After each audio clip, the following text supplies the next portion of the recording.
Well,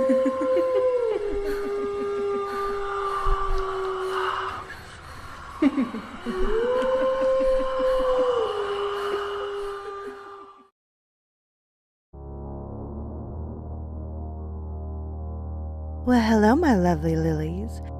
Most people would agree that the internet has improved daily life. But the web has a dark side too. The rise of social media has led to a rise in creepy online stalkers.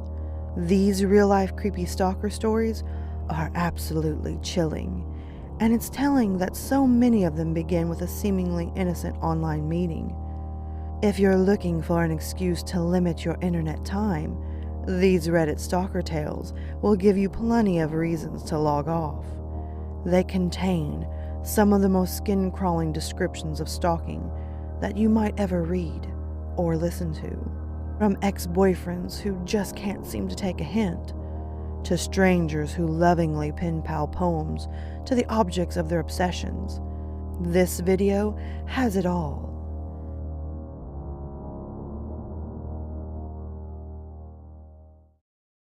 Number 1. The Ex-Boyfriend from Hell. From Reddit user, The Shameful Pickle.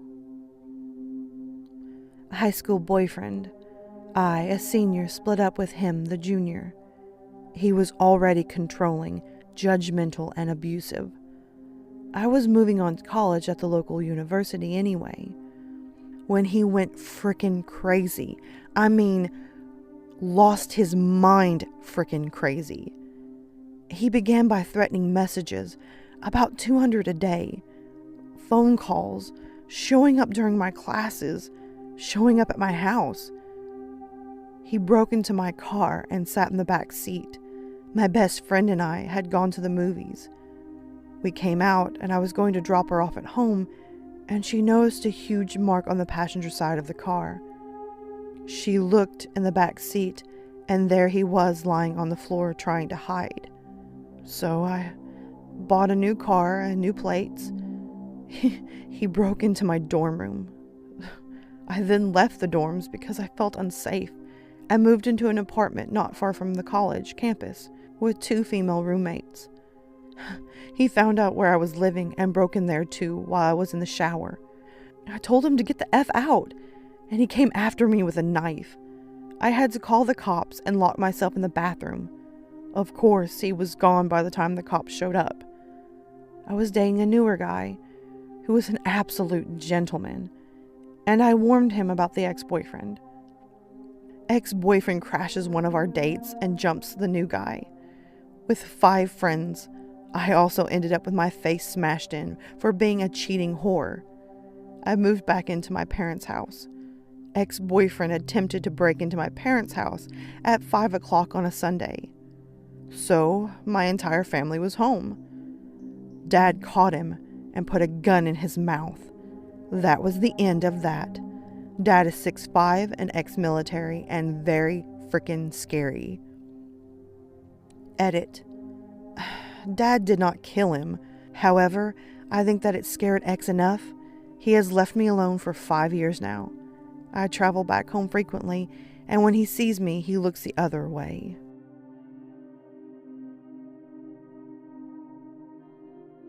Number 2.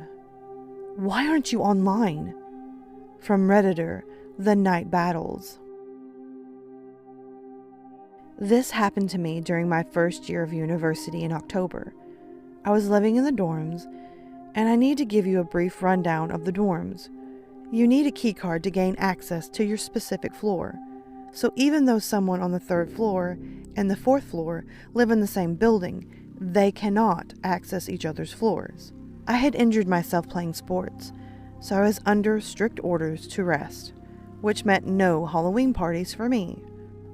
Pretty sad for a horror fiend like myself. But to try and make the time a little happier, I busied myself helping to make costumes for people and doing their makeup. Once I was finally finished, I packed up my makeup and decided to watch some movies in my room, when a guy popped up and introduced himself. We chatted a bit and exchanged email addresses, and I walked back to my room and said goodnight.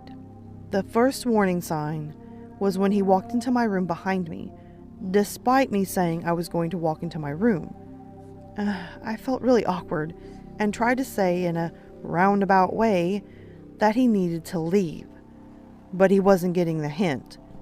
I finally had to say, "You need to leave my room now." I chalked this up to him being kind of drunk or something, but I did wonder how he got onto my floor to begin with, if he wasn't partying with anyone on that floor. Before I went to bed that night, I checked my email, and there was 5 from the creep. The first being, "Hey, I'm so glad we're friends," and the rest asking why I wasn't online. A few days later, I got a knock on my door when I was studying, and it was him. I explained that I was studying and needed privacy. He then tried to walk into my room yet again, but I braced my arm on the frame and said firmly that I needed to study. The next day, he was at my door again, and the next. I began pretending that I wasn't home. Another day, there was a knock at the door, and when I checked the peephole, there was no one there. And I assumed that the postman had came. I opened the door, and lo and behold, it was the creepy guy. He has begun hiding from the peephole, so I would be more likely to answer the door. I told my roommate never to open the door if he was there, and I told people living on our floor that this guy was beginning to creep me out. Whatever sob story he was giving them, please don't let him in. A few days after that, I was on the bus coming home, and I got a text from someone who lived on my floor telling me not to come home because creep was on my floor and was sitting in front of my door, just waiting. I went to a friend's house and spent the night. When I got home, I was told he waited for 4 hours before leaving. At this point, I was getting freaked out. A few days after that, he began waiting outside the building, and if I left, he would follow me wherever I went. I was too spineless to tell him to go away, and I tried to be more passive about it. I never spoke. I never gave him any indication I was paying attention, but he followed me to class, the cafeteria, and always tried to follow me home and get access to the floor. I went to the resident advisor, an older student that sort of watches over the floor, and told her about what happened. She spoke to the RA for his floor and was told that the creep had been telling his own RA that we were best friends and dating. My RA tried to explain that I was uncomfortable, but the RA believed him, and that was that.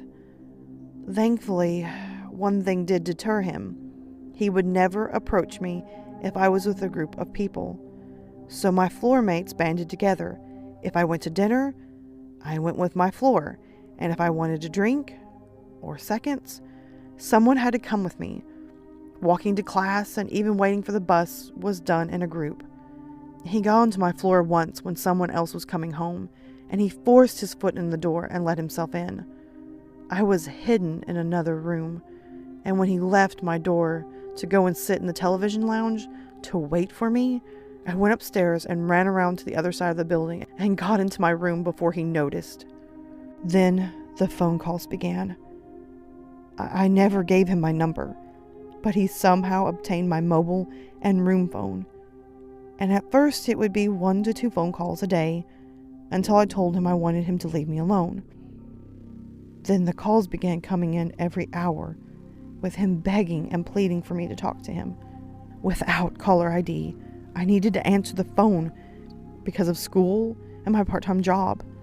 At this point, it was November and I was a wreck. I was so tired of having to plan out doing simple things like going for food or walking to a bus stop. Stress wasn't helping me recover from my injury, and I was losing weight, and I just looked sickly. I went back to the RA and begged her to help me.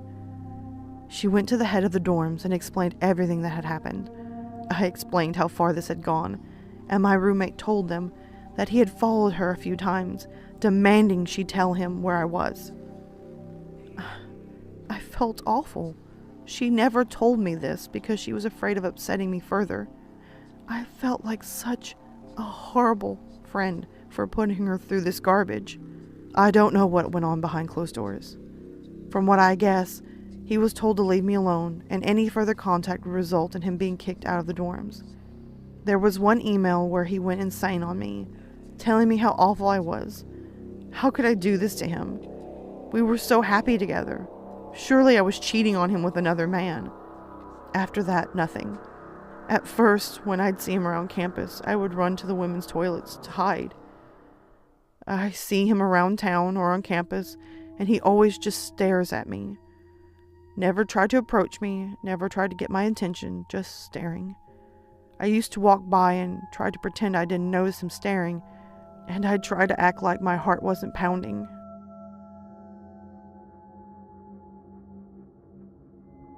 Number 3. The Subway Stalker. From Redditor Ode Wolf. Okay, a little backstory. I am a 20-year-old short petite female working at Subway, and I cannot help but be nice to anyone, even if they do creep me out. I feel bad usually. About a year ago, we had this guy. He was, I don't know, maybe 35, 40 years old, who would come in every day for lunch. He was fascinated by my stretched ears and few piercings I had on my face, and always asked questions. He would sit down after I rang him out and would watch me from his table for 2 hours non-stop, just staring at me while I helped other customers. This went on for about 2 weeks. Every day he would ask for my number, saying he has plugs and tunnels he wants to give me and see me wearing them in my ears, and I always politely declined. One day, I'm alone in the store because my manager had to run to the bank. We were really, really slow that day, so I was just in the back room messing around on my phone. I heard the door chime. I looked up, and yet no one was there. Then I saw this man pass the front of the store really quickly, like he was in a hurry. The store phone rings. Me. Thanks for calling Subway. How can I help you? Him. This is the girl with the nice ears, right? Me. Yes? Who is this?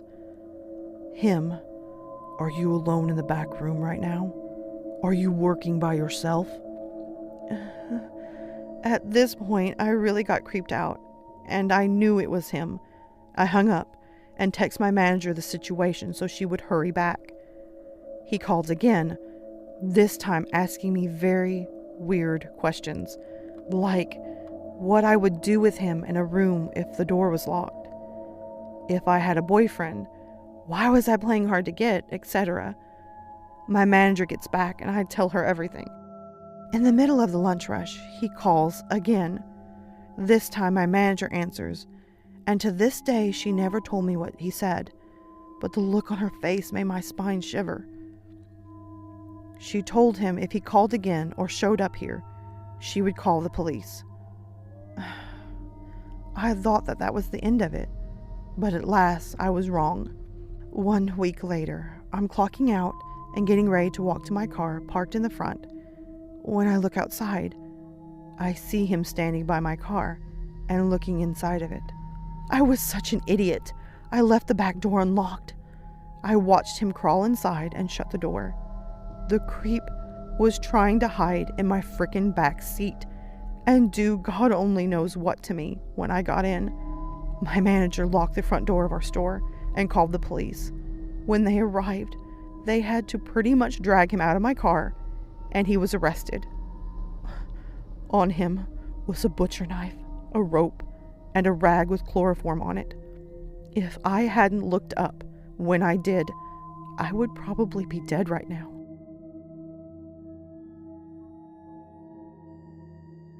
Number 4. Never meet your neighbors. From Reddit user Unknown.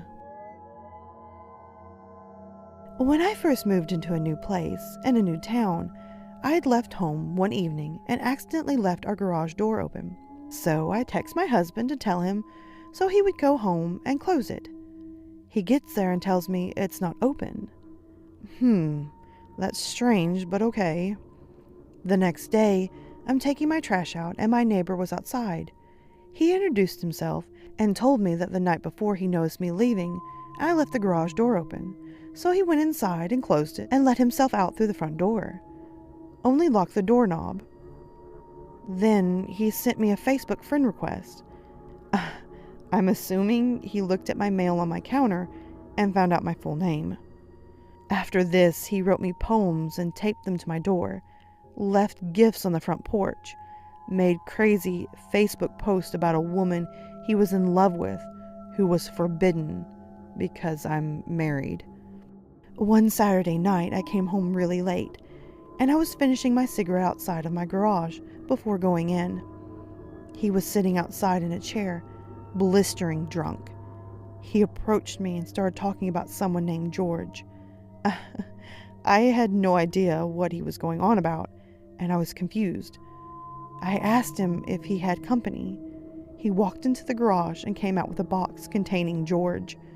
George was his stepdad, and he was dead. The ashes were in the box. He caught wind of a trip I was going on via Facebook and invited himself along. I politely explained that I'm married, and all of this wacky behavior was unacceptable.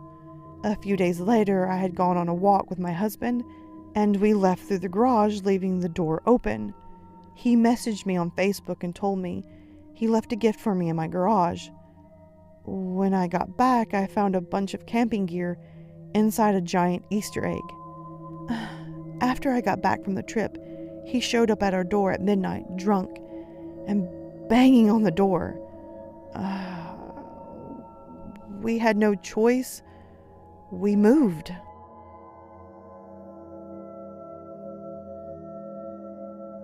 Number 5.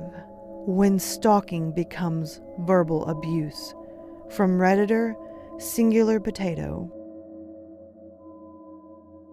An ex-boyfriend who I dated for a grand total of 3 weeks got really attached in those 3 weeks and told me he loved me after we had sex. I told him I was flattered, but I didn't reciprocate.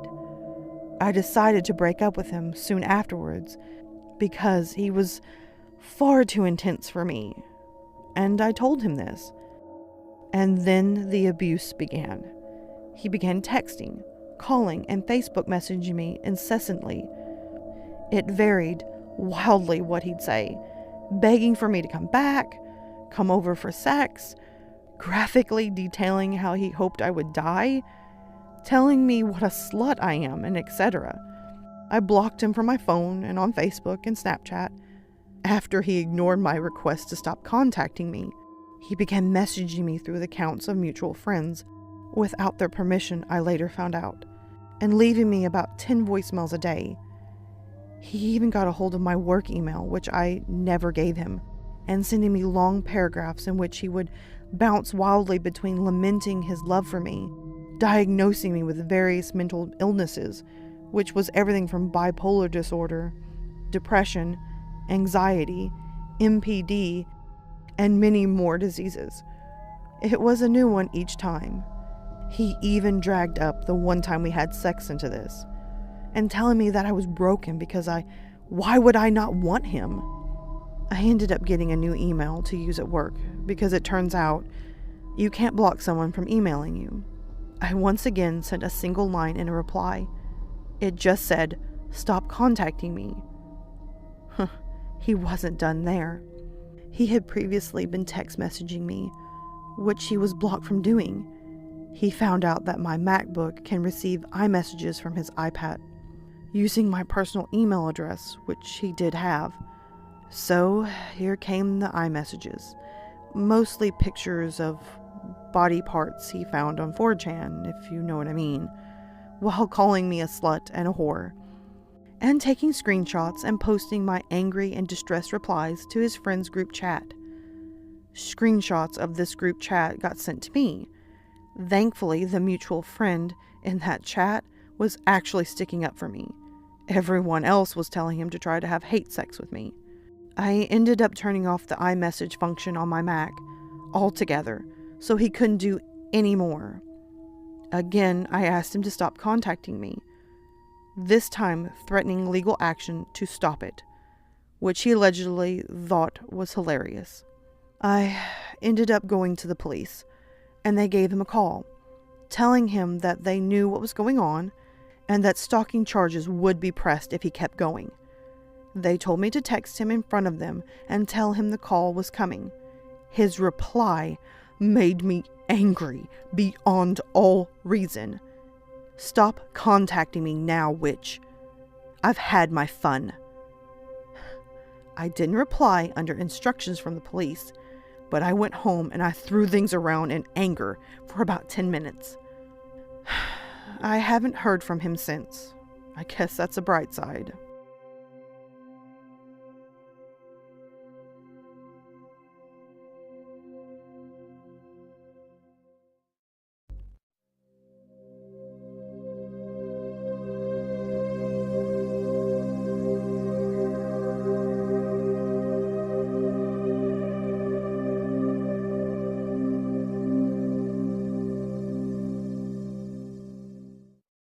Alright, my lovely lilies, thank you so much for watching the new video.